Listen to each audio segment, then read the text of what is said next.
Story time. As a person who literally has a fear of vomit, I get a lot of vomit stories in my DMs. Anyways, a guy named Henry sent me this. It's really disgusting but really funny. So Henry lived in Canada. He was in 4th grade and his class went to go play on the soccer fields for this tournament thing. It was one of those parks with like soccer fields, baseball fields, and it had an ice rink in the middle of it because, you know, Canada. And you know, they were in 4th grade. Nobody really cared who was winning. Everybody was just picking their noses. Not that I did that when I was in 4th grade. And his classmate Ashley was the only person that was trying to score a goal. And they were on a hill, and I guess she was trying really, really hard because she fell and rolled off of the hill in a really awkward position. And when she landed, her bone was like sticking out of her body.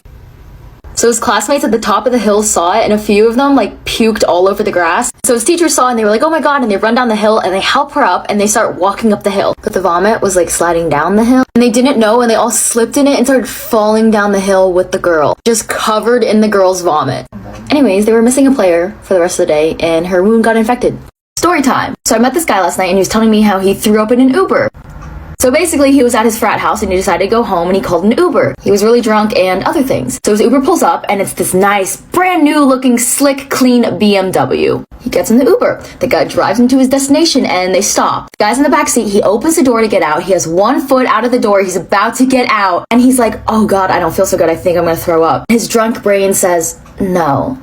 Don't do it outside. Gets back in the Uber, shuts the door, and throws up everywhere. All over the door, in the cracks of the seat, and all over the electronic stuff in the car. After you throw up, you usually feel a lot better when you do it. So he thought everything was all good, and he said to his driver, hey, thanks a lot, man. The driver's just cursing him out and like screaming at him. The other guy just leaves. Then the next morning he wakes up to a $250 Uber bill and remembers that he threw up in the BMW, but he disputes the charge because he thinks that he didn't like have proof and he wouldn't have to pay. He did. He took a bunch of pictures of the vomit, sent it to Uber. And this was on the guy's dad's Uber account. This is one of the most amazing movies that you have to see. If I were to die tomorrow, I'd watch this tonight. What Happened to Monday is a movie where you can only have one child due to overpopulation, but one couple ended up having 7 identical girls. They have to keep it a secret from the government or they'll be executed. The 7 girls are all named after a day of the week. The only day that one of them can go out is the day that they're named after, so that nobody thinks that there are more than one of them. Since all of them have to be the exact same, if one loses a finger, they all have to lose a finger, or else people will know that there's more than one of them. When Monday goes missing from the group, they all have to try to find her while avoiding government execution. And there are a lot of things that they find out about each other. I can't say much more without giving anything away, but this movie is incredible. Cast, the acting, the editing, you will not regret this. It is one of my favorite movies. If you guys want to watch it, it's on Netflix. One of the best and most messed up movies I've ever seen. A very strange man with a lot of money and connections invites 7 strangers to his house. All these people come to his mansion seeking financial help and organ donors to help save their loved ones. He first starts out by offering somebody a lot of money for doing something that they don't want to do. But once somebody refuses, he kills them. He locks all of them in his house and makes them play an inhumane game of Would You Rather, forcing them to do unforgivable things. Because if you don't, he'll kill you. How far will Iris go to get the money and the organs that she needs to save her little brother?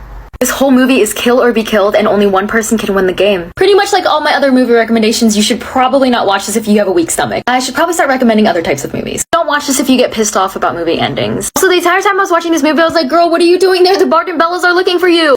Anyways, if you want to watch it, it's on Netflix. Story time about how I dated 2 brothers at the same time, and they both knew it. So I'm a personal trainer, and last year these 2 brothers came into my gym and wanted personal training. Well, I signed them up and they started training with me. They both constantly flirted with me, but I knew that they both had girlfriends. So I would usually train them at the same time, but they decided to train separately. This is when things got a little tricky. So one of the brothers, I'll call him James. James was always flirting with me and he made it very clear that he liked me. Every time he would flirt with me, I'd be like, hey, don't you have a girlfriend? He'd say, yeah, but you know, we're kind of breaking up soon. I never took him seriously though. And the second brother, let's call him John. John also flirted a tiny bit, but he was a little bit more shy than James. Lo and behold, James comes into the gym one day and says that he broke up with his girlfriend and he started crying, and I felt really bad for him, and we talked for a bit and then we trained, and then afterward he asked me if I wanted to get a coffee. I said sure. Went to get a coffee and we basically talked about his relationship. At the end of the coffee date, he actually kissed me. Watch part 2, it's already out. Part 2 of how I dated 2 brothers at the same time and they both knew it. So James told me that he broke up with his girlfriend and we ended up going for a coffee and he actually kissed me. Because I was his personal trainer, I thought of him as a client. So basically I didn't think it would go anywhere. On my next session with John, his brother, John says, hey, James said that you guys went on a little date. And I said, well, it wasn't a date. He said, well, when am I going to take you on a date? I said, I thought you had a girlfriend. He said, no, we actually just broke up over the weekend. So I said, sure, we can have lunch. It doesn't have to be a date. And he said, sure, that's fine. So we ended up going for for lunch, and he was way more shy than his brother James. And this actually made me like him. We basically had a 3-hour-long lunch. We talked about every single thing you can imagine. We got along super well, and I love that he wasn't trying to flirt with me the whole time like his brother. Then COVID hit and my gym closed, so I couldn't train anyone. Well, this didn't stop them from wanting to hang out with me separately. Basically started going out with each of them separately, and they both knew it. So one day I'm at the beach with John, and his ex comes up to us and throws a beer at him. Part 3 is up. 3 of how I dated 2 brothers at the same time, and they both knew it. I was at the beach with John, one of the brothers, and his ex came up to us and threw a beer at him. And she said, "Wow, you're doing it again." I was confused. I had no idea what she was talking about. So John says, "James and I need to talk to you." He drove me to his place where James was waiting for us.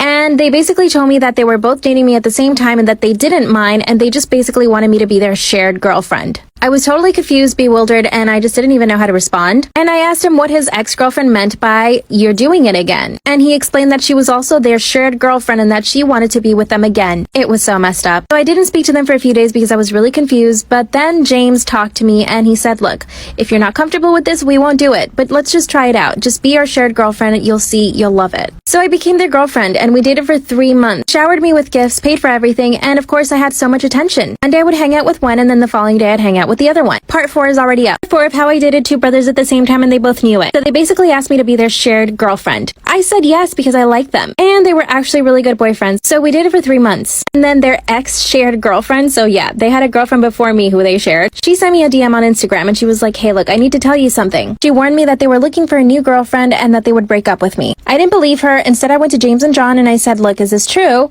And they said yes. They told me they only dated girls for 3 months, no more. And that basically our time was up. I was shocked. I felt so used. And stupidly enough, I had fallen in love with them, I know. After that, they didn't talk to me at all. And I found out that they both had a new girlfriend and they were both sharing her. Like me. So I started an Instagram group with all of their ex-girlfriends. And we told their new girlfriend, and she broke up with them. But guess what? John asked me to be his girlfriend again through text. We've been texting for like a week now. What do I do? Story time about when my celebrity ex thought that I was an escort and set up a meeting with a man he thought was my client. Some of you already know who I'm talking about. If you don't, leave your guesses in the comments. My celebrity ex was a very paranoid and jealous person. I was working at a hookah lounge when this all happened, and I actually had to quit the hookah lounge because he thought I was going to meet someone there. By the way, he was usually on substances, which made him really paranoid, and he would just assume that I would sleep with anyone. 5 months into the relationship, he would start making comments like, "Man, escorts make a lot of money. I bet you met a lot of escorts when you were working at the hookah lounge. Have you ever thought about being an escort?" I would try to ignore his comments because I knew what he was getting at. One day he says, "You would be a really good escort. You'd make a lot of money." I said, "I don't want to do that. I would never do that for the money." He said, "Yeah, you would." Eventually, I would just stay quiet because if I defended myself, it meant that I was guilty. Then one day, he said that he started looking at escort websites and that he found a few girls that looked like me. So he printed out all the pictures of the girls he thought that looked like me and showed them to me. One girl had brown eyes and another girl had tattoos. I said, "That can't be me." He said, "I'm sure one of these girls is you." This is where it gets really creepy, so come back for part 2.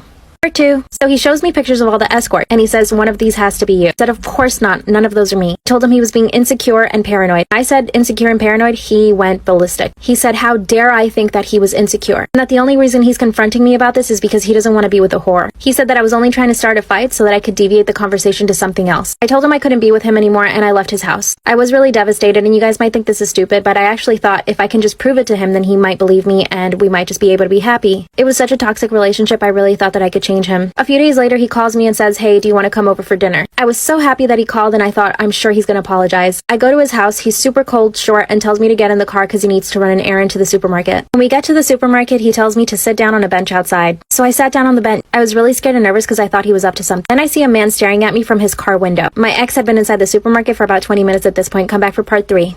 Part 3. I'm sitting on a bench outside by myself. My ex is inside and he had been in there for about 20 minutes. And there's a man in the parking lot staring at me from his car window. My hands were sweating and I was super nervous. Then I see the man get out of his car and walk towards me. I didn't know who he was. I didn't recognize him. I'd never seen him before. I just kept staring back at him because he was staring at me. Then I call my ex. He says I can't talk right now and hangs up. Then the man stops about 5 feet away from me and just stares me up and down. I asked him if I could help him and he said no. Then he takes a picture of me on his phone. I get up right away and I start walking inside the supermarket. And the man walks back to his car. Then my ex gets a phone call, and he says, "You're lucky the guy didn't recognize you." Then it clicked. We got back to his house, I got in my car, and I went home. Then I got an email from the man saying I deserved a better boyfriend. So this little girl, probably 12 years older, is riding her bike through Central Park right after Christmas when a cop rides up on a horse and says, "Hey, did Santa get you that for Christmas?"